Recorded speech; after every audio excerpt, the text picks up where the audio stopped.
Notre réseau de correspondants sur tous les continents, l'information telle qu'elle est vécue à l'étranger. Henri de la Guérie est à Lisbonne.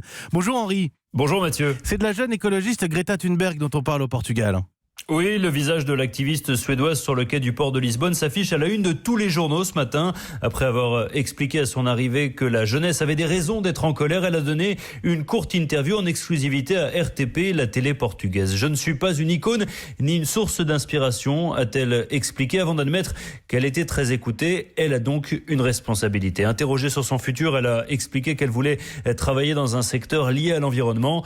Dans le journal de 20h hier soir, la journaliste a tout de même regretté les conditions très strictes de cette interview. 10 minutes montre en main, 4 questions maximum. Le journal Publico, lui, offre un long reportage sur les militants présents hier à son arrivée.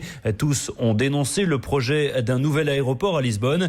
Hier, alors que Greta Thunberg arrivait sous le pont du 25 avril en bateau, un avion passait au-dessus de sa tête toutes les 3 minutes. Henri de la Guérie à Lisbonne. Ariane Lavrieux est à Malte. Bonjour Ariane. Bonjour Mathieu. Qu'est-ce qui fait la une à Malte ? Bien, essentiellement des photos d'une foule compacte devant le Parlement avec des drapeaux de Malte, des pancartes avec écrit en gros « Mafia ». Les assassins sont dans la Castille, c'est-à-dire dans la résidence du Premier ministre.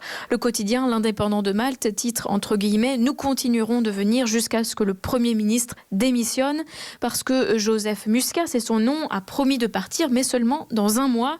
Nous savons qu'il a les mains couvertes de sang, s'insurge un manifestant dans le Times of Malta, parce que depuis des semaines, le Premier ministre et son directeur de cabinet sont au cœur d'un des plus grands scandales de l'histoire de l'île.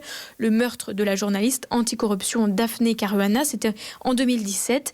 L'enquête a traîné et vient tout juste de révéler que ce proche du Premier ministre, ainsi qu'un autre ministre, aurait commandité l'assassinat de cette journaliste et même protégé ensuite les suspects. Ariane Lavrieux est à Malte. Blandine Hugonnet est à Rome. Bonjour Blandine.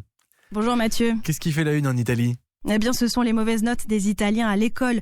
Nos écoliers ne savent plus lire, titre La Repubblica ce matin. En réaction au rapport PISA, une étude qui calcule le niveau des élèves de 15 ans dans le monde entier. Pour l'Italie, le résultat est alarmant, s'inquiète le Messaggero. Par exemple, en littérature, ici seulement 1 jeune sur 20 est capable de comprendre ce qu'il est en train de lire. 1/4 a du mal à identifier l'idée principale dans un texte. Et dans les matières scientifiques, c'est bien pire. 1 sur 4 n'a pas le niveau de base, en particulier dans le sud de l'Italie. Dans le classement mondial, les ados italiens n'atteignent pas la moyenne, mais ils sont champions pour sécher les cours. S'amuse la Stampa qui parle d'élèves peu ambitieux, mais heureux. C'est mauvais signe, analyse de Corriere della Sera.